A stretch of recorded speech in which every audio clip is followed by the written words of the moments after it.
Hey, welcome back. That's right, it's a review of another visual novel-esque game. Maybe some of you are thinking, huh? I thought she said she doesn't play a lot of visual novels. And that still holds true, but I am a fan of the Danganronpa series, which is also why I chose to make a silly little review/rant of the game Raincoat. You can find that on my channel, by the way. And why I played this game, the 100 line Last Defense Academy. Let's just shorten it to 100 line for brevity's sake. At the time of recording, I played it for around 80 hours and have finished a couple different endings. Cool. So it's one of those multiple ending games, huh? You might be saying to yourself, but there aren't just a couple different endings. There are 100 of them. The heck? How can a game manage to have so many? Surely some of the endings are just tiny variations of each other. Well, you're not wrong, but you're also not completely right. Let's dive into it, starting with a brief dip into the overall story and characters.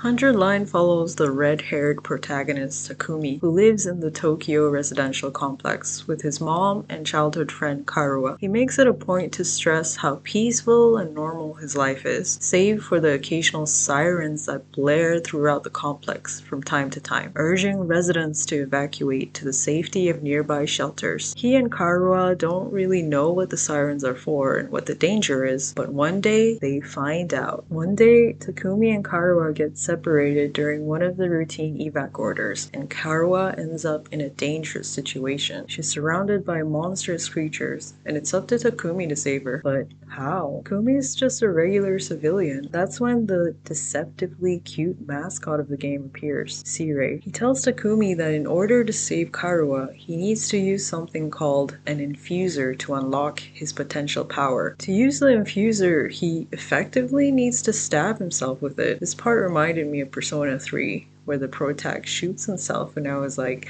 heck yeah.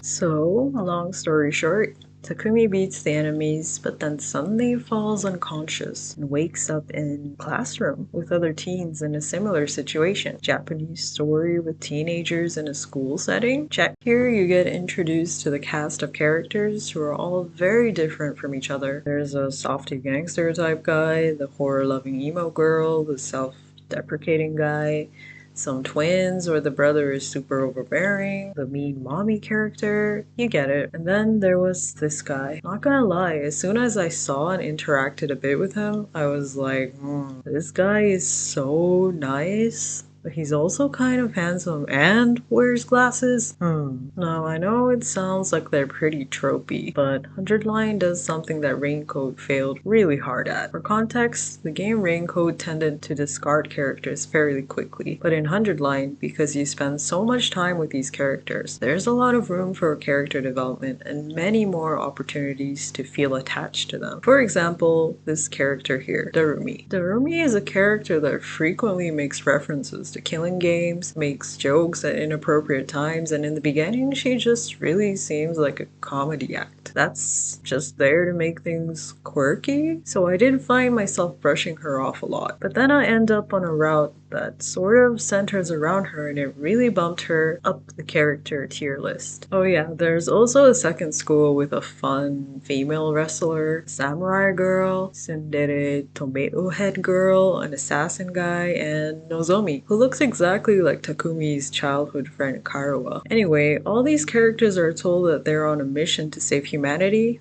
and all they have to do is defend this school from invaders for 100 days. So saith Sirei, who is their commanding officer. Along the way, shenanigans happen and many questions arise, like how come they all fell unconscious before coming to the school? How come they never saw each other in the complex? Who are these invaders and what are these mysterious powers they all possess? Good mysteries really make the plot engaging, and engaged I was. For me, the story and characters are positives. But now let's look at what's a hit or a miss, the game mechanics.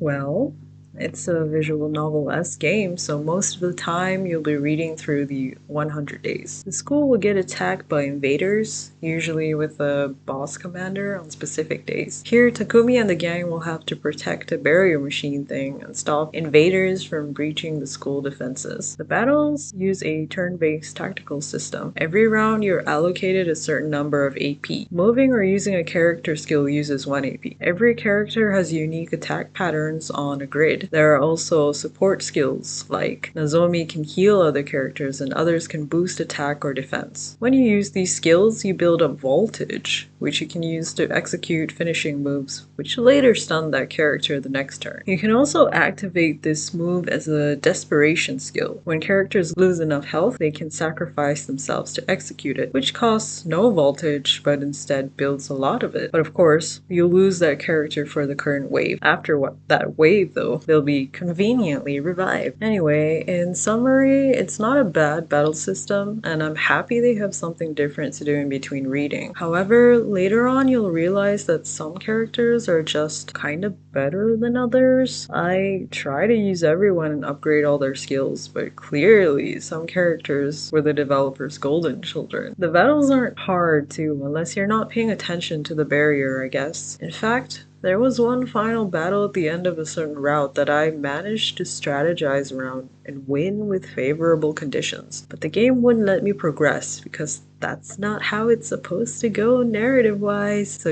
win in the game, lose in the cutscene kind of situation. Anyways, sometimes when you're not having battles, you have something called free time. During free time, you can decide to do a few different things. First, there's this exploration mechanic where you have something like a board game board with different tiles you can land on. These tiles have random text events. You pick one depending on what you choose for the tile material you land on. You'll get various outcomes, some good, some bad. The main purpose of this exploration is to find materials for upgrading skills, battle items, and crafting gifts. Exploration is actually where you're most at risk of getting wiped out because it takes place outside the school, so your characters can't be revived, and some outcomes on the tiles damage you. Unless you bring Nozomi and actively enter battles to heal, it's pretty easy to lose characters. Personally, I'm kind of neutral about this mechanic. After a while, it kind of gets grindy and I've basically read all the random events, so I just try to get through it as fast as possible or hit the automatic exploration. Something else you can do during free time is talk to a character. This raises a knowledge stat associated with that character, which Takumi needs to upgrade skills and items further. Talking to them also may unlock keywords used in gift giving and can unlock clues about what kind of gifts they like. Gifts, gifts, gifts. I keep mentioning gifts. Well, at some point of the game, you unlock bonding events,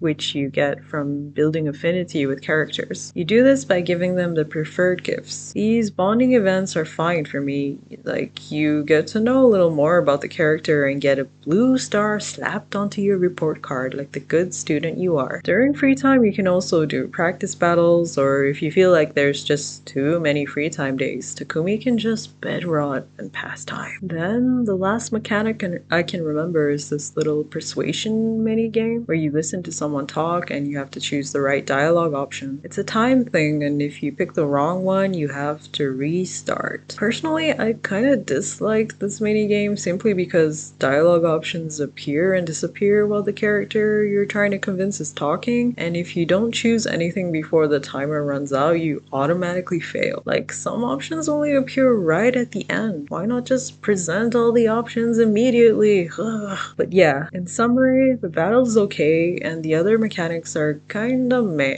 The strong suit of games like 100 Line is the story and the 100 endings, right? Well, let's jump into that.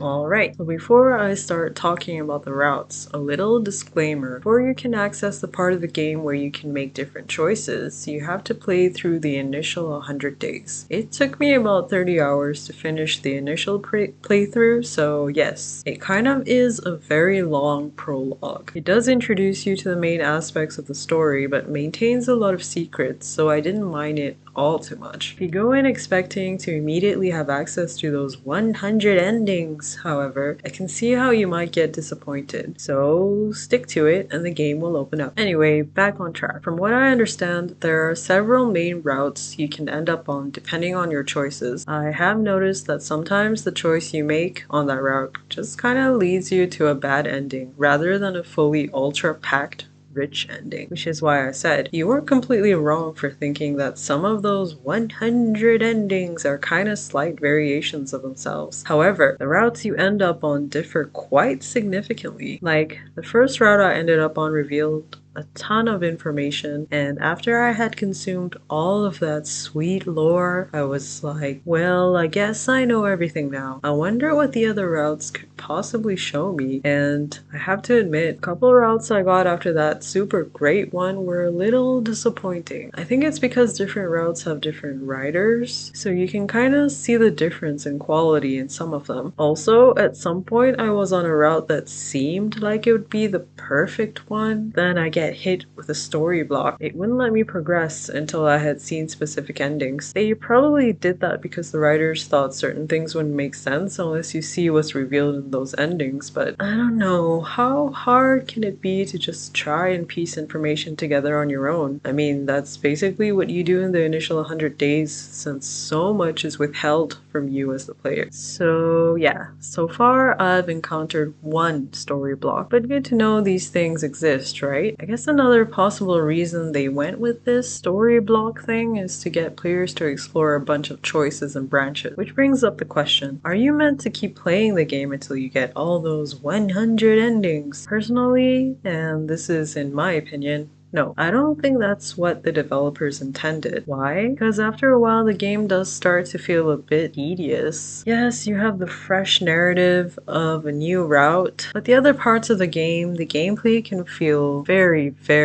repetitive. Luckily, if you've already done a similar defensive battle, you have the option to skip it. Also, any progress you've made on skill, item, and affinity with characters carry over as long as you saved after an ending, which is good, but also bad after a certain point. Eventually, you'll accumulate so many blood points. These are points used for improving skills. You don't know what to do with them. I've also basically done all the free time dialogue with all the characters and know what gifts they all want, so that leaves the activities I can do during free time to be pretty limited. Battles you can't skip will start feeling really easy breezy, and certain plot points where you're meant to feel scared because of your lack of power just don't hit anymore because you got maxed out everything. My characters are practically gods. So yes, again, personally, in my humble opinion, you're meant to find enjoyment in exploring different choices and routes. You're allowed to stop progress on a route if you don't enjoy it. Find a route you like, and if you're satisfied with the ending you get, you can stop. If you're curious to find out more, you can try a different one. But you don't need to get all 100 endings, is what I'm trying to say. Even without getting everything, the game has a lot of content, including a ton of CJs. I mean, even I, who has over 80 hours in, I've only gotten about 12 endings. So